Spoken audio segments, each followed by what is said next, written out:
Ça va. Alors, il s'agit d'un cycle qui porte sur des questions sur le rapport entre discours et cinéma à partir d'un corpus commun à toutes les personnes qui vont parler ici, c'est-à-dire les films d'horreur brésiliens. Le but de ce cycle est faire un type d'interaction entre chercheurs brésiliens et chercheurs étrangers. La première sera la présentation de la conférence du professeur Nilton Milanès de l'Université de l'État du Sud-Ouest du Bahia. Il est professeur et aussi chercheur invité ici à Paris, dans l'Université Paris 3, Sorbonne Nouvelle.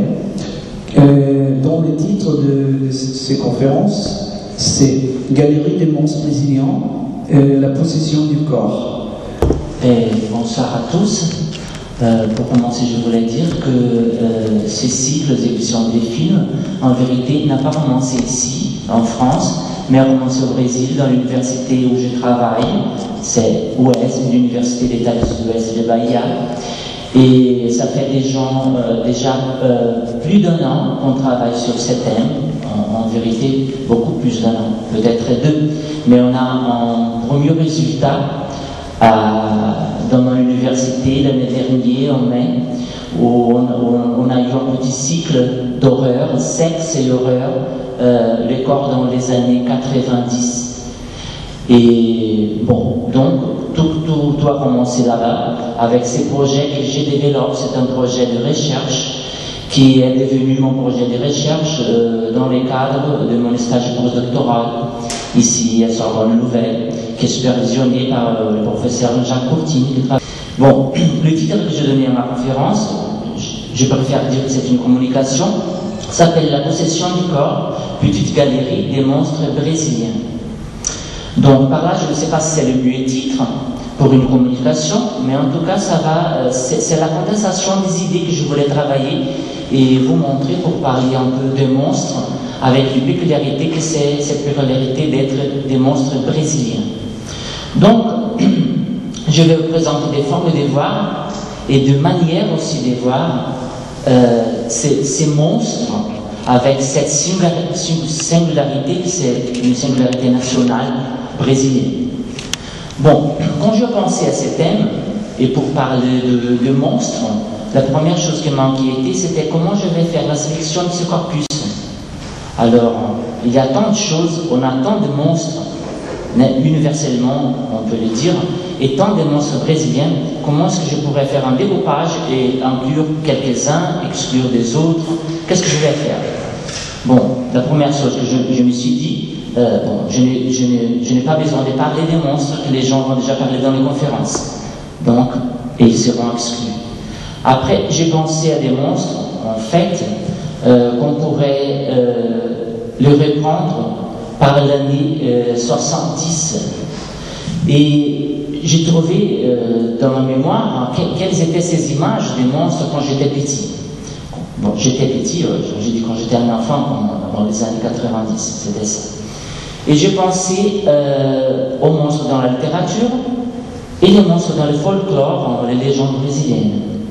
Alors, dans ces cas, j'ai essayé de choisir une sorcière, un incube, pas d'autre, et une momie, qui ce n'est pas de notre légende, en fait c'est de l'histoire du cinéma américain, mais on aura aussi un exemple au Brésil. On aura des vampires brésiliens, on aura quand même un loup-garou. On pourrait s'épouvanter avec cette idée, mais on a, c'est très récent. Et quelques démons.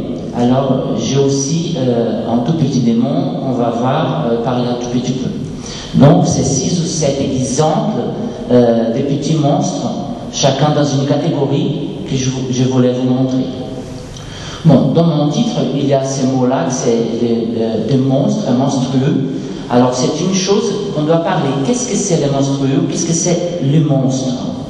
Alors, en vérité, je ne vais pas donner une définition, mais je voudrais parler bien d'une certaine idée des monstres qui s'est fixé sur l'idée donnée par Michel Foucault dans son cours, qui travaille sur les pratiques juridiques, qui s'appelle les anormaux. Alors Foucault va nous dire que cette idée de monstre, on peut la récupérer dans un fil discursif, ça veut dire dans un réseau des mémoires, des images, dans l'histoire même. Alors, et cette histoire, elle va remonter, il va mettre en évidence les anomalies. Et qu'est-ce qu'on va considérer dans le domaine d'une anomalie? Alors, dans ces cas-là, on aura une séparation entre ce qu'on appelle le corps normal et le corps anormal. Donc, le corps anormal serait le corps du monstre. Ça veut dire, il va appeler ça, c'est les monstres humains. Mais qu'est-ce que désigne les monstres humains, hein?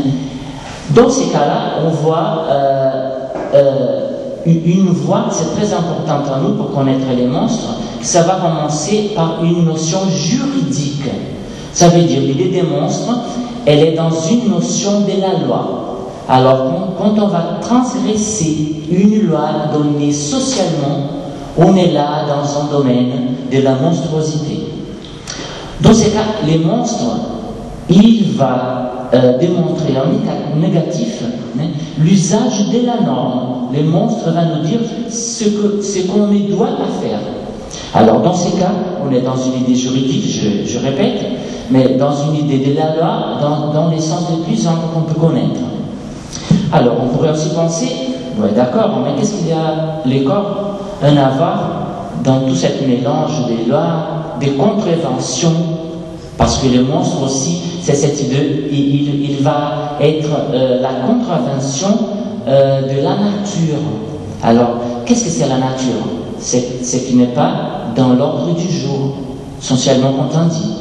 Et dans ces cas, c'est bien là le corps, au centre du tout, qui va nous montrer comment le monstrueux va apparaître. Donc, quand je choisis là une galerie de monstres brésiliens et la possession du corps, ça pourrait paraître que j'avais parlé de deux thèmes qui sont différents. Mais en fait, ce n'est pas ça. Bon, ce n'est pas ça que je voulais faire. En fait, pour moi, cette histoire du juridique, c'est juridico-biologique. Donc, dans ce sens, on a cette position constitutive du corps à la monstruosité. Bon. Donc, le premier monstre que je vous présente, c'est la Cuca. La Cuca, en fait, elle habite et elle peuple le folklore brésilien. Elle est toujours dans des chansons enfantines. Bon. En tout cas, je voulais commencer par l'image de la Cuca que vous voyez là.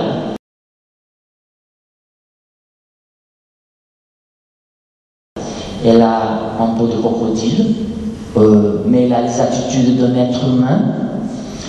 Elle a la couleur vert, ouais, et les cheveux blancs, qui c'est jaune. Tout ça la met dans un désordre de l'humain, parce qu'elle a des attitudes de l'humain, elle parle comme un humain, mais elle a encore des crocodiles verts, avec une peau tout craquelée comme ça. Donc, ça la place dans le domaine de l'anomalie. Alors, à part toute cette histoire de la légende que je vous ai racontée maintenant. Mais il y a une chose qui s'est entrée de la subjectivité même, la subjectivité pour les Brésiliens comme singularité, parce que si on fait attention aux couleurs qui désignent la Cuca, ce sont les couleurs du drapeau brésilien. Alors, le vert et les jaunes.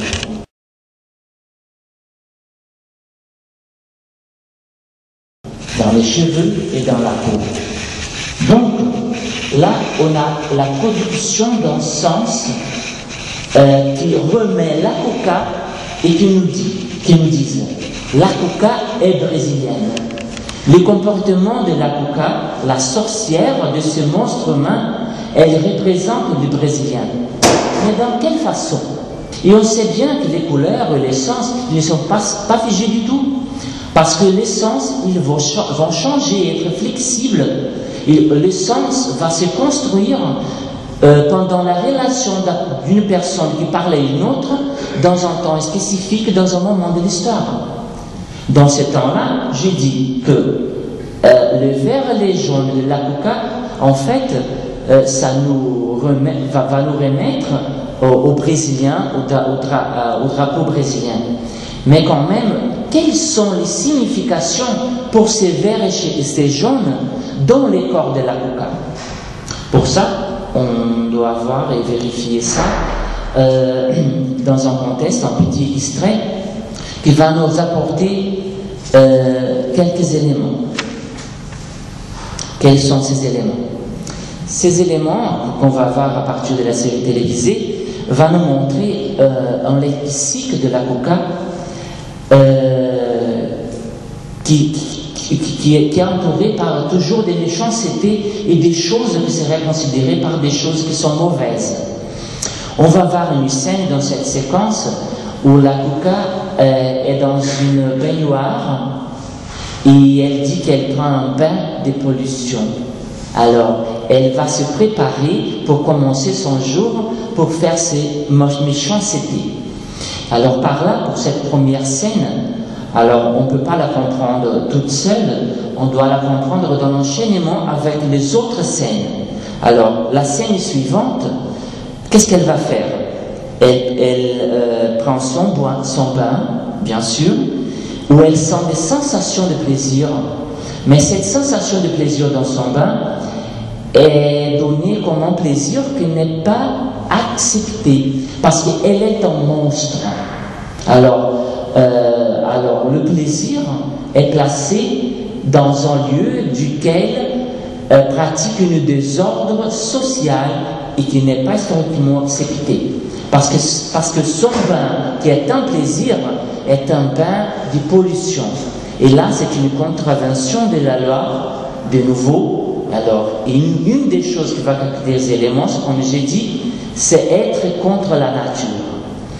Donc, là, c'est une chose, le bain, le plaisir, qui est condamné. Alors, le plaisir est le lieu des monstres. Dans la séquence, on verra une autre chose, c'est la gloutonnerie, parce qu'elle va commencer à avoir son petit-déj, et son petit-déj, elle a une tempérance totale. Parce que, qu'est-ce qu'elle mange? Elle a tant d'amuse-gueule dans sa table qu'elle ne sait pas quoi choisir. Elle est une gourmande. Alors la gourmandise, que c'est aussi le plaisir, c'est une autre chose condamnée, que c'est aussi un monstre, que c'est au dehors de la loi. Qu'est-ce qu'elle va manger, la coca? Alors je dois lire moi, parce que moi-même j'ai traduit et c'est difficile. Elle mange des biscottes de vers de terre, de petits saucissons de sang de chauve-souris. Elle boit un peu de cerveau de limace et elle prend un jus d'ailes de cafard.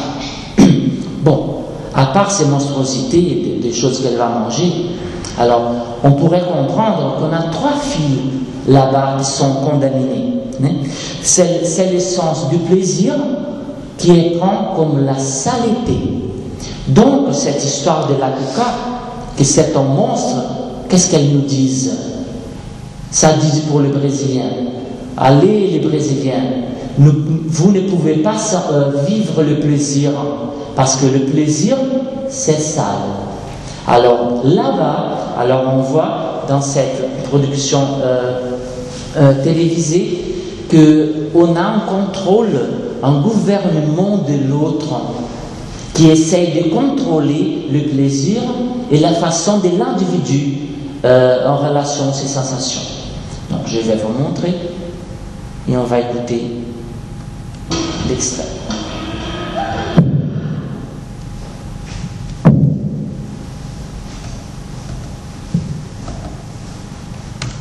Bon.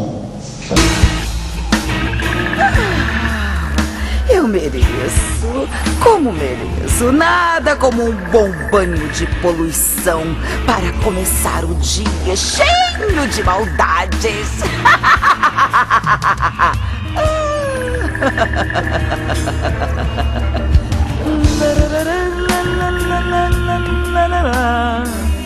Ai, minha gotes.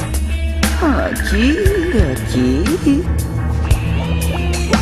Ai, ai, quantos petiscos, eu nem sei por onde começar.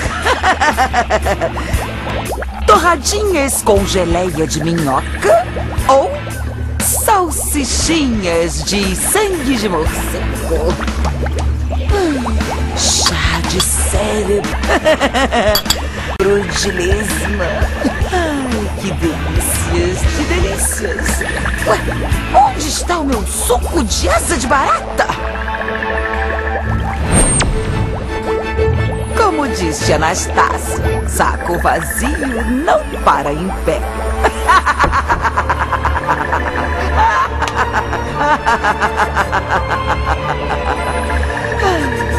Que delícia. Vamos ver a agenda do dia. Vamos ver. É hoje. É hoje que a Cuca vai pegar.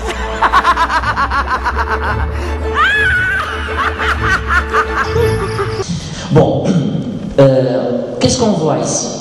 On voit trois choses que je voulais, que j'ai mis en évidence avant.